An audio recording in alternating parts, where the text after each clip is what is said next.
সিলেটে ঘুরতে না আসলে আল্লাহর এই অশেষ নিয়ামত দেখতে পারতাম না বা বুঝতে পারতাম না।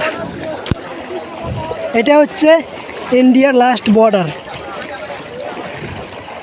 চতুর্দিকে পাহাড় আর উপর দিয়ে ধূসর পাথর বালু, মাঝখান দিয়ে পানি। আসলে এটা আল্লাহর যে কত বড় একটা নিয়ামত, যা ভাষায় প্রকাশ করতে পারতেছি না।